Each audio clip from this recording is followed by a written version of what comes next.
অনেকদিন ধরে ভাবছিলাম গাড়িটার ব্যাটারিটা লাগালাম। এখন দেখছি এখান দিয়ে বুকিং পাওয়াটা মুশকিল। আর দ্বিতীয় বুকিংটা তোমরা দেখলেই, হ্যাঁ তুমি এলো তো পেট্রোল পাম্পে নামালাম তোমাকে, ওরা স্কিড করে পড়েছে, আমাকে এসে ঝামেলা করছিল। এই যদি এবার ফোন করে কোম্পানিকে বলেন আমি দিলাম না এটা। গুড মর্নিং, শুভ সকাল। আড্ডা লাইফস্টাইল চ্যানেলের নতুন দিনে নতুন ব্লগে সবাইকে স্বাগতম। তো আমি চিরঞ্জিত, তোমরা জানোই আমি কলকাতার বুকে বাইক ট্যাক্সি চালাই। তো আজকেও বেরিয়ে পড়েছি বাইক ট্যাক্সি চালাতে। চলো দেখা যাক আজকে বাজার কেমন থাকে, প্রবলেমে পড়ছি কোথায় পড়ছি না, কোথা দিয়ে বুকিং পাচ্ছি না, সবই এই ভিডিওর মাধ্যমে তোমাদের সামনে তুলে ধরবো। তো ভিডিওটা দেখতে থাকো। যারা নতুন আমার চ্যানেলে ভিডিও দেখছো তাদের সাবস্ক্রাইব করার অনুরোধ রইল। আর যদি ভিডিওটা ভালো লাগে তাহলে লাইক করো, কমেন্ট করো আর ভিডিওটা শেয়ার করে দিও। আজকের দিনে ফার্স্ট বুকিং র্যাপিডোতে Sonarpur to Netaji Nagar. Pick up হচ্ছে 950 মিটার, সময় লাগবে 3 মিনিট। সোনারপুরে আজকে ঢুকতেই বুকিং পেয়ে গেছি। কত বালি পড়ে আছে এখানে, যদি একবার ব্রেক মারো না স্কিড করে যাবে। এত বালির লরি যায়, সব বালিগুলো পড়তে যায়, তো সব এখানে জমে রয়েছে। বাই চান্স সামনে গাড়ি চলে এলে সাডেন ব্রেক মারলে স্কিড করবে। একদিন সেম কেস হয়েছিল, ভিডিওতে দেখলে। ওরা স্কিড করে পড়েছে, আমাকে এসে ঝামেলা করছিল, ভিডিওতে তোমাদের দিয়েছিলাম। যাই হোক, চলো কাস্টমারকে পিক আপ করি। আপনি তো 93 প্রত্যেকবারই সেম থাকে না? কত ভাড়া দেখিয়েছো দাদা? 120 টাকা করো। 12 কিলোমিটার রাস্তা আছে তো? হ্যাঁ বুঝলাম না। আচ্ছা আচ্ছা, ঠিক আছে। 12 কিলোমিটার রাস্তা আছে, সময় লাগবে 40 মিনিট। অনলাইন তো এখানে একটু দেখিয়ে দেবেন, ঠিক আছে, থ্যাংক ইউ। চলো আজ সং ভাড়া পেয়েছি কালীঘাটের 27 টাকা না 21 টাকা দেখলাম, মানে এক্সট্রা ফেয়ার আছে। কালকে গাড়িতে ব্যাটারিটা লাগালাম, সেলফ নিচ্ছিল, আবার সেলফ নিচ্ছে না। কি প্রবলেমে ফেসে গেছি। অনেকদিন ধরে ভাবছিলাম গাড়িটার ব্যাটারিটা লাগালাম, এখন দেখছি সেম প্রবলেম। এই গাড়ি মাঝে মাঝে বন্ধ হয়ে যাচ্ছে। এটা তো বুঝতে পেরেছি চোখের প্রবলেম। আর তোমার এয়ার ফিল্টারটাকে চেঞ্জ করতে হবে। জানি না আগেরবার পরিষ্কার করে দিয়েছিল কিনা সার্ভিসে। চলো, এই বুকিংটা হচ্ছে 850 মিটার পিক আপ আছে, সময় দেখাচ্ছে 4 মিনিট। যাবে হচ্ছে গড়ফা টু কালীঘাট। চলো বোন, ওটিটা 5029। কোথায় যাবে না? কলেজ কোনটা দিয়ে বেরোবো? পেছন দিয়ে নাকি? পেছন দিয়ে যাই এটা। আচ্ছা, 5.7 কিলোমিটার রাস্তা আছে, সময় লাগবে 17 মিনিট। অনলাইন 91, ঠিক আছে। সবাই দ্বিতীয় নম্বর বুকিংটাও কমপ্লিট হলো, কিন্তু এটা হচ্ছে অফিস এরিয়া, হাজারটাই। এখান দিয়ে বুকিং পাওয়াটা মুশকিল। আর দ্বিতীয় বুকিংটা তোমরা দেখলেই, মানে 5.8 কিলোমিটার রাস্তা ছিল আর ভাড়া দিয়েছে 91 টাকা। তোমাদের বললাম সার্চের ভাড়া আছে, ভবানীপুরে একটা ভাড়া পাচ্ছে, কালীঘাট টু ভবানীপুর 32 টাকা। ছোট্ট ভাড়া ধরবো না, এত ছোটো ভাড়া ধরবো না। যাই হোক, একটু সাইডে ছাওয়াতে দাঁড়াবো, এর পাশেই, কলেজের পাশে। দেখা যাক কখন বুকিং পাই, কেন এখান থেকে বুকিং পাওয়া যাবে না, এর জন্য আমি পোর্টারের অ্যাপটাও অন করে রেখেছি। এবার পার্সেল বুকিং পেলে তুলে নিয়ে চলে যাবো। এখানটা একটু ওয়েট করি, দেখা যাক কখন বুকিংটা আসে।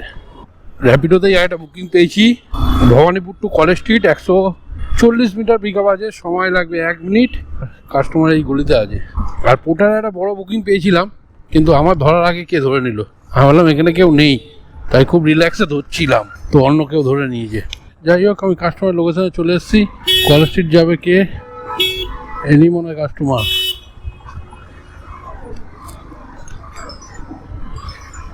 এখন 99 ভাড়া পাচ্ছি ট্যাংরা পোর্টারে। কলেজ স্ট্রিট যাবেন তো?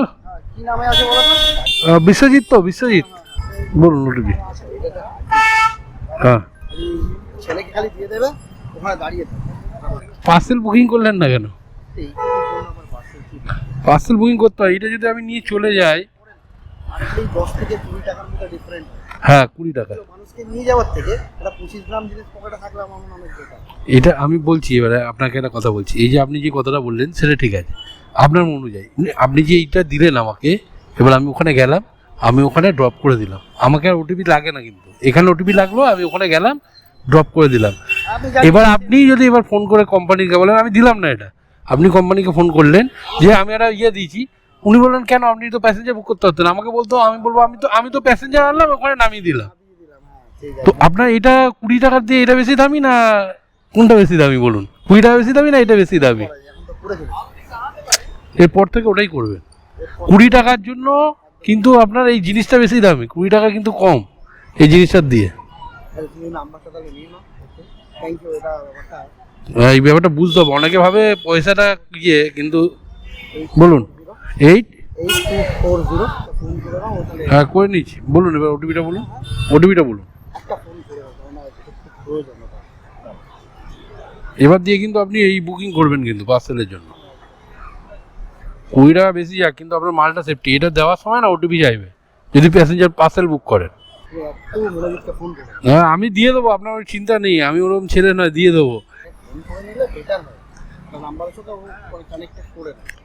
দাদা আপনার একটা হার্ড ডিস্ক আমি আনছি, পেন ড্রাইভ কি এটা, হার্ড ডিস্ক ছোটো হার্ড ডিস্ক আছে। হ্যাঁ হ্যাঁ হ্যাঁ হার্ড ডিস্ক আনছি। হ্যাঁ কট আছে, কট দিয়েছে, ঠিক আছে। আমি তো আসছি তোমার এই ইয়ে দিয়ে ভবানীপুর দিয়ে। 7.9 কিলোমিটার রাস্তা আছে, সময় দেখাচ্ছে 26 মিনিট। কাস্টমারকে বলেও দিলাম, দেখলে তোমরা, কাস্টমাররা ভাবে 20 টাকা আমার সেভ হচ্ছে, কিন্তু 20 টাকা সেভের জায়গায় যে কাস্টমারের এই হার্ড ডিস্কের দাম দাও 2000 টাকা, 2000 টাকা চলে যাবে, সেটা কাস্টমাররা বোঝে না। প্রত্যেক কাস্টমারদের বলছি এরকম ভুল করবেন না, কিন্তু এরকম হয়েছে। আমি পার্সেল নিতে গেছিলাম একটা খাসির দোকানে, সেম জিনিস সেম ঘটনা হয়েছিল। তো খাসির লোকটা বলছিল আমার এরকম 15 কিলোর মতো খাসি, মানে ওর একটা দোকান আছে এখানে আর একটা দোকান আছে কালীঘাটে, ওখান দিয়ে কালীঘাটে মাল পাঠাচ্ছিল, যাতে এখানে বিক্রি হচ্ছে না ওখানে বিক্রি হয়ে যাবে। বলছে আমার এরকম 15 কিলো মাল নিয়ে চলে গেছে। তো আমি ওনাকে বললাম যে এরকম পার্সেল বুক করবে, প্যাসেঞ্জার বুক করলে আপনার মাল নিয়ে চলে যাবে, আপনি কিচ্ছু করতে পারবেন না। তো চলো যাই হোক, এরপর থেকে যারা এরকম করো প্যাসেঞ্জার বুক করবে না, পার্সেল পাঠালে পার্সেল বুক করবে, প্যাসেঞ্জার যখন যাবে প্যাসেঞ্জার বুক করবে। আবার অনেকে কি করে পার্সেল বুক করে প্যাসেঞ্জার বলে আমি এই মালটাকে নিয়ে যাব, সেটা কিন্তু হবে না বাবা, তোমার প্যাসেঞ্জারেরও টাকা লাগবে। তুমি ভাবছো পার্সেল বুক করছো, বুক করে বলছো যে এই পার্সেলটা আমি নিয়ে যাব, আমার সাথে হয়েছিল এরকম একটা, আমি না আপনাকে যেতে হবে না আমি নিয়ে চলে যাবো। বলছে ও মালটা ধরে বসবে বলছিল, মেন কথা উনি যাওয়ার জন্য না, উনি ধরে বসবে বলছিল। আমি তখন বললাম না এই পার্সেল শুধু পার্সেলেই যাবে, মানুষ যাবে না। বললো তাহলে ঠিক আছে, তাহলে আপনি গিয়ে পৌঁছে দেবেন। তো অনেক রকমই এরকম সমস্যায় অনেকেই পড়ে, তার জন্য ভিডিওটা বানানো। এটা কত টাকা হয়েছে? 100 টাকা, 110 টাকা, 100 টাকা করে 100 টাকা। চলো 85 টাকা দেখিয়েছিল, 100 টাকা নিলাম, 110 টাকা নিতে পারতাম। দেখো ওরকম ডাকাতি করে লাভ নেই, কিন্তু ভাড়া হতো এটা 110-20 টাকা ভাড়া হতো। চলো যেটা হয়ে গেছে হয়ে গেছে। 9 টাকা কাটতো পার্সেলে, সেখানে আমাকে 6 টাকা কত পয়সা কাটলো। যাই হোক আবার একটা পার্সেল এসছে। এ ভাই ওঠ না, কোথায় যাবে? তালতলা গেলে ভাড়া পাবো? 9 টাকা কেটেই নেবে, 56 টাকার মধ্যে 4.9 কিলোমিটার, 70-80 টাকা ভাড়া হলে ঠিক ছিল। বুকিং আছে, ভালো বুকিং আছে, দাঁড়াও একটুখানি ওয়েট করলেই বুকিং পেয়ে যাবো। চলো ভাই নেক্সট বুকিং পেয়ে গেছি, Girish Park to Alipore, 450 metre pick up আছে, সময় লাগবে 2 মিনিট। এই ভাড়াটাও ঠিক আছে, মজাদি সদনের কাছে আছে কাস্টমার। এই গলিটা প্রচণ্ড জ্যাম হয়, পার্কিংয়ের জন্য এত জ্যাম হয় না। দেখো পার্কিং এই পাশে পুরোটাই পার্কিং করে রেখে দিয়েছে, গাড়িটাকে কাজ করাতে হবে। তার মধ্যেখানে এরকম একটা ড্রেনের আবর্জনা তুলছে, তার মাঝখানে দাঁড় করে দিয়েছে, তাহলে গাড়ি এখানে আপ ডাউন করবে কী করে এইটুকুনি জায়গা দিয়ে। যাই হোক চলো পিক আপ করি কাস্টমারকে।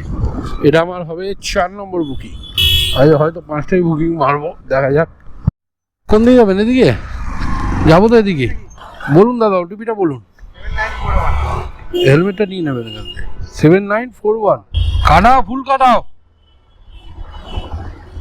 হ্যাঁ এগুলো কাটি তো আরও ঢুকতো। ভাই রাস্তা তো পুরো জ্যাম, দেখতে পাচ্ছ এখান থেকেই 8.6 কিলোমিটার রাস্তা আছে, সময় দেখাচ্ছে 28 মিনিট, সময় ঠিকই দেখাচ্ছে কারণ রাস্তা ফুল জ্যাম। সামনেই এমজি রোড, এই জায়গাটা জ্যাম থাকে। চলো এইটা পাওয়ালে মনে হয় ফাঁকা হয়ে যাবে, ম্যাপেও দেখাচ্ছে এইটুকুনি জ্যাম, এমজি রোড পর্যন্ত জ্যাম, তারপরে ফাঁকা। হ্যাঁ ওইখানে ছিল আপনার। দাদা তেল দেবেন না? 96 টাকা, ঠিক আছে চলো 4 নম্বর বুকিং কমপ্লিট। একটু পেট্রোল পাম্প দিয়ে পেট্রোল নেবো, দিন পেট্রোল দিন। হ্যাঁ দেখাচ্ছিল তোমাকে, দেখতে না যা তুমি অসাইতে এলো বুঝতে পারছো না? বুঝতে পারছো? হ্যাঁ তুমি তো এলে তো পেট্রোল পাম্পে নামালাম তোমাকে। চলো তাহলে ওদিকে যাই। যাবো কোন দিক দিয়ে দাঁড়াও দেখে নি আবার। কিন্তু এদিকটাও এখন ওয়ান ওয়ে, মহাজ্যোতি সদন না, এটা দিয়েই যেতে হবে একটু ঘুরে। এই পথটা দিয়ে ওয়ান ওয়ে নেই, এইটুকুনি ওয়ান ওয়ে। যে প্যাসেঞ্জারটাকে নামালাম একটু আগে, তিনি আবার দেখতে পেয়ে আমাকে যে এসে উনি আবার রিটার্ন যাবে। 9.5 কিলোমিটার রাস্তা আছে, সময় লাগবে 29 মিনিট। আর সেম ফিয়ারি যেটা 100 টাকা এলাম, 100 টাকায় আবার যাবো। এতে আমাকে কোনো কমিশন দিতে হচ্ছে না র্যাপিডোকে। ঠিক আছে, চলো 5 নম্বর বুকিংটাও কমপ্লিট হলো। নেক্সট বুকিং র্যাপিডো এখান দিয়ে পেয়ে গেছি, কাছাকাছি 100 মিটার পিক আপ আছে, সময় লাগবে 1 মিনিট। যাবে হচ্ছে মহাত্মা গান্ধী রোডের সামনে আছে, 3 নম্বর গেটে আছে বললো। আমি ওপারটা ছিলাম, এপারে এলাম। এখান থেকে যাবে সল্টলেক সেক্টর 1। চলো কাস্টমারকে পিক আপ করি। এইখানে আছে 3 নম্বর গেটে বললো। এটাই 3 নম্বর গেট তো। কাস্টমারকে একটা কল করে নি। আসুন আসুন, নাম্বার চেঞ্জ আছে। আলি তো हाँ जी। ओटीपी बोलिए 2921। हाँ सेक्टर 1 जाएंगे। क्या हुआ धुला? रास्ता में इतना धुला है तो क्या करेंगे बोलिए, बहुत धुला है रास्ता में। 40,000 भाई। 7.1 কিলোমিটার রাস্তা আছে, সময় দেখাচ্ছে 22 মিনিট। পুরো লাল হয়ে রয়েছে, জ্যাম আছে, রাস্তা জ্যাম আছে। এই জায়গাটা তো বেশি জ্যাম। 6 নম্বর বুকিং এটা আমার, 6 নম্বর। এখানে দেখো নারায়ণপুর রাজারহাটে ভাড়া 77। ঠিক আছে, হেলমেটটা দাদা। पता है लोकेशन यही का है ना। हाँ हाँ, आप उसको फोन करेंगे, वो कौन सी बिल्डिंग से रेडी है ये तो पता करना पड़ेगा। কিসের বিল্ডিং এর নাম বলেছে, কিছু বলেছে? हाँ ना, শুধু লোকেশন পাঠিয়েছে, এবার কত বলতে হবে। লাইব্রেরি আছে, হ্যাঁ বলুন, লাইব্রেরির সামনে দাঁড়িয়ে আছি। 6 নম্বর বুকিং কমপ্লিট হলো। র্যাপিডো অ্যাপসটা বন্ধ করে দিয়েছি, এখন আর কাজ করব না। আজ 3.5 ঘন্টা কাজ করে 600 টাকা ইনকাম করলাম, আর গাড়ি চলেছে 55 কিলোমিটার। তো আজকের ভিডিওটা এই পর্যন্তই, দেখা হচ্ছে কাল নতুন ব্লগে। সবাই ভালো থেকো, সুস্থ থেকো, আর সাবধানে গাড়ি চালিও। টাটা।